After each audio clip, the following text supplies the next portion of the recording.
দুখন দেশ, দুজন ছুপাৰষ্টাৰৰ ৰহস্যজনক মৃত্যু। দুইজন ছুপাৰষ্টাৰৰ বাবে কান্দিছে দুখন দেশৰ লক্ষজনে। হয়, আপুনি ঠিকেই শুনিছে। এজন আপুনি জুবিন গাৰ্গ গম পায়, কিন্তু আনজন উ মেংলং।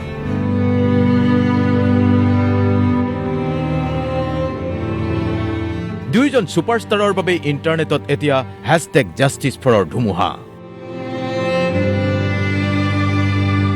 দুইজন ছুপাৰষ্টাৰৰ বাবে ৰাজপথত লক্ষ লক্ষ অনুৰাগী। দুইজন ছুপাৰষ্টাৰৰ ৰহস্যজনক মৃত্যুৰ সন্দেহ অনুৰাগীৰ।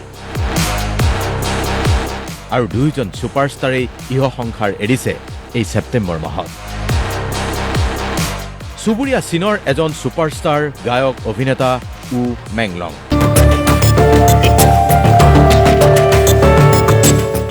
জুবিন গাৰ্গৰ দৰে চুবুৰীয়া চীনত উ মেংলঙৰ বাবে শোকৰ বন্যা বৈছে।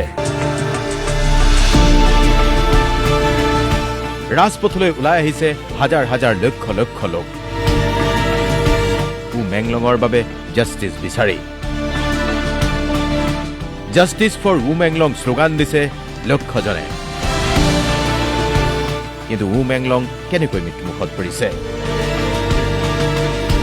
৩৭ বছৰীয়া গায়ক অভিনেতা উ মেংলঙো চীনৰ হাৰ্টথ্ৰব।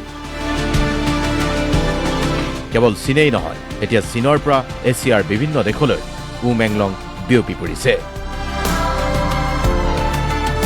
বেইজিঙত ১১ ছেপ্টেম্বৰত অট্টালিকাৰ পৰা পৰি মৃত্যু ঘটিছে উ মেংলঙৰ।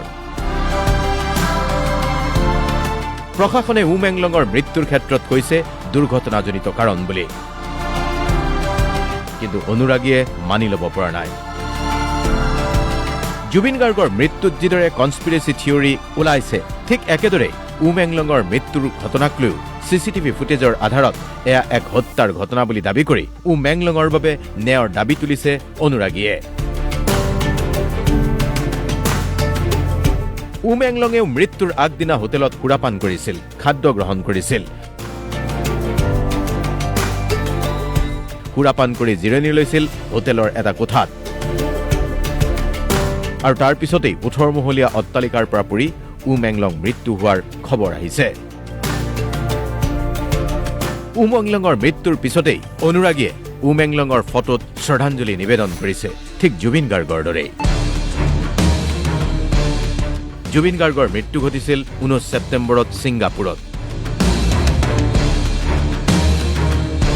আৰু এই ঘটনাও প্ৰাৰম্ভিক দৃষ্টিত দুৰ্ঘটনাজনিত মৃত্যু বুলি ক'লেও অনুৰাগীয়ে যিদৰে এই ঘটনাক হত্যাকাণ্ড বুলিয়ে বিশ্বাস কৰে, উ মেংলঙৰ ক্ষেত্ৰতো একেই ঘটনা সংঘটিত হৈছে। উ মেংলঙৰ মৃত্যুকো হত্যাৰ ঘটনা বুলি জাষ্টিছ ফৰ উ মেংলং শ্লোগানেৰে এতিয়া ছচিয়েল মিডিয়া ভৰাই পেলাইছে অনুৰাগীসকলে। দুজন ছুপাৰষ্টাৰ, দুখন দেশৰ। ইমান সাংঘাতিক মিল কেনেকৈ হ'ব পাৰে মৃত্যুৰ ঘটনাৰ ক্ষেত্ৰত? ই কাকতলীয় নে আছে কোনো সংযোগ দুই ছুপাৰষ্টাৰৰ? Bureau report DY 365।